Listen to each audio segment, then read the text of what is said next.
zërat politik nga opozita janë edhe më të ashpër madje se për çudi, edhe më të ashpër madje se qeveria për ta vazhduar po themi këtë konflikt. Por do të jetë vështirë për Izraelin një skenar i tillë, sepse kujtojmë këtu që Izraeli është një shtet me sipërfaqe të vogël, i mungon thellësia strategjike dhe pa ndihmën e interceptorëve amerikan, patriotë dhe THAAD, në rastin më të mirë, po edhe duke i patur këto, sërish raketat e Iranit kanë arritur në disa raste shumë domethënëse që të penetrojnë, po themi, mbrojtjen ajrore, kundërajrore Izraelit. Kështu që unë mendoj që e zëmse do të kemi nesër për shembull, ose po themi deri në datën 9 prill, sipas disa raportimeve të tjera mediatike, do të kemi një ulje në tryez, pra do të shkojë po themi konflikti në shuarje, në mbyllje nga ana e Shteteve të Bashkuara të Amerikës. Mendoj që skenari për Izraelin do të jetë ky që mund të vijojnë bombardimet sporadike me raketa nga të dyja palët, derisa të deklarohet nga të dyja palët ose nga njëra prej palëve që po themi rezervat balistike janë ezauruar, kjo si një mënyrë, pra si një PR, si një mënyrë e komunikimit publik për të thënë që ky konflikt ndërpritet këtu. Nuk është e thënë që ta thonë saktësisht siç unë e shpreha tani, por le të gjendet një artific për t'i dhënë fund këtij konflikti, sepse unë dyshoj që realisht Izraeli e ka kapacitetin të vazhdojë një konflikt afatgjatë, për më tepër edhe financiarisht me Iranin. Egon, duhet ta marrim seriozisht kërcënimin e Gardës Revolucionare se do të sulmoj, do të shkatërroj krejtësisht infrastrukturën bërthamore të Izraelit, ka gjasa që të ndodhë në kushtet që jemi, diçka e tillë? Unë mendoj që Irani është në një luftë ekzistenciale, sepse po lufton për mbijetesën e regjimit vet, deri tani sigurisht ja ka dalë që të mbijetojë, dhe çdo kërcënim i Iranit, unë mendoj që duhet marrë seriozisht, nuk ka vend për mendje lehtësi në këtë rast. Dhe ta thash që pavarësisht mbrojtjes ekselente kundërajrore që Izraeli zotron, raketat e Iranit kanë arritur disa prej tyre të penetrojnë mbrojtjen e Izraelit, po dhe mbrojtjen që Amerika ka vënë në dispozicion të Izraelit, dhe të godasin, po themi, pika në centralin e Dimonës, të Aradit, në Haifa. Kështu që provat që t'i marrim seriozisht këto paralajmërime janë dhënë. Qartë. Të gjë mendoj. Egon, ndërkohë, edhe 24 orë do të na duhen për të kuptuar se cili do të jetë veprimi. Do të ndalojë me kaq ky operacion ushtarak apo do të përshkallëzohet më tej. Siç edhe përcolla disa momente më parë para se të nisim bashkëbisedimin, janë disa pika që në kundër përgjigje të një mosdakordësie SBA është duke bërë gati. Në gjykimin tënd, a do të ketë një sulm përfundimtar apo do të ketë një operacion ushtarak i cili do të shtrihet në kohë? Unë kam të vështirë të imagjinoj tani, të parafytyroj tani se çfarë do të thotë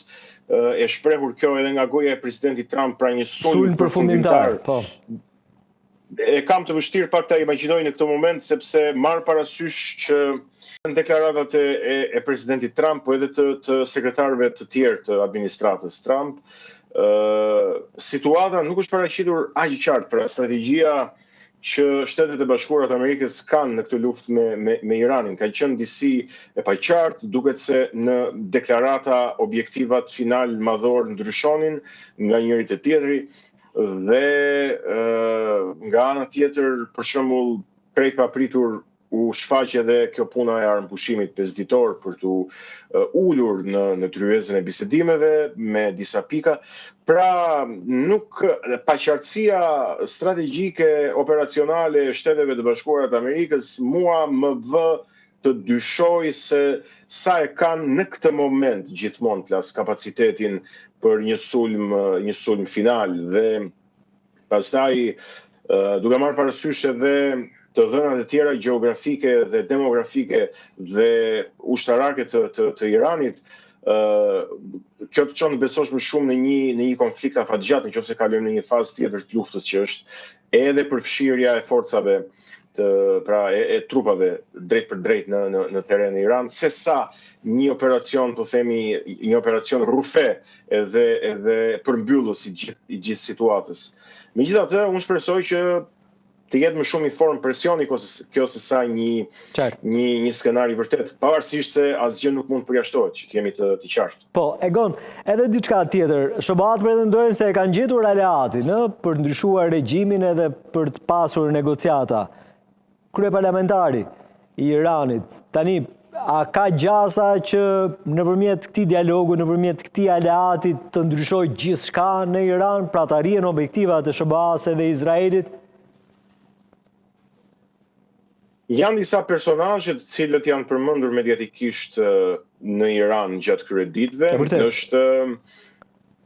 shefi i ri i sigurisë kombëtare, ai që është zgjedhur pas vdekjes dhe vrasjes së Ali Larijxhanit, që është Muhamet Zolgadr, është kryetari i parlamentit Muhamet Galibafi, është ministri i jashtëm Abbas Araghchi.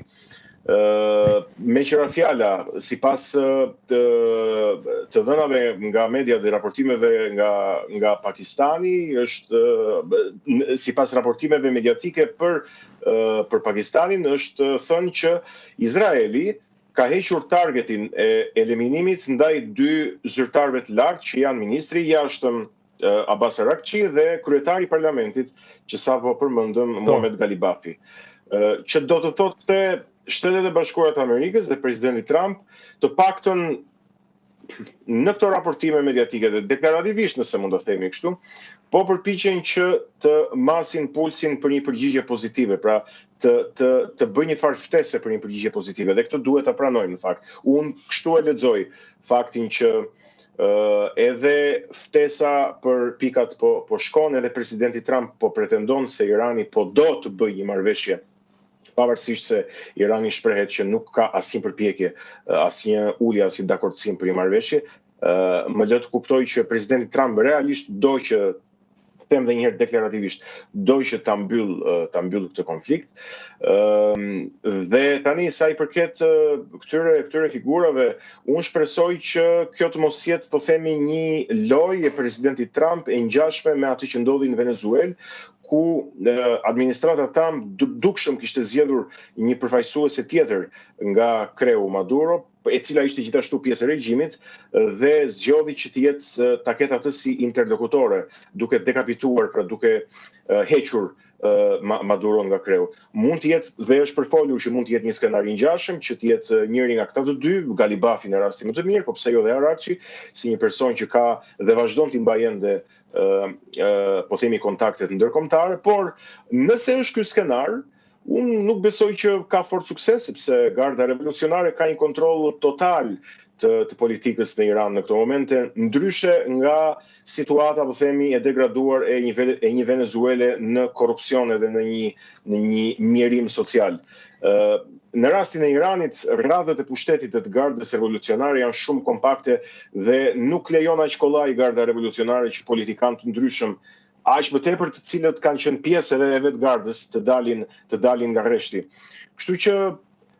këta të dy janë figura që ka mundësi që ndoshta të trashëgojnë një farë atë se çfarë do të ngelet nga regjimi i Iranit kur ky konflikt eventualisht të përfundojë në një marrëveshje ose jo, dhe pastaj duhet parë se sa do të zgjasë kjo situatë. Egon, faleminderit. Faleminderit gjithashtu. Të përshëndes. Mirë, shkëputemi, për pak publicitet do të rikthehemi edhe do të flasim natyrshëm për dy ndeshje të rëndësishme, Shqipëri, Poloni dhe Kosovë, Slovaki. Vetëm pas pak.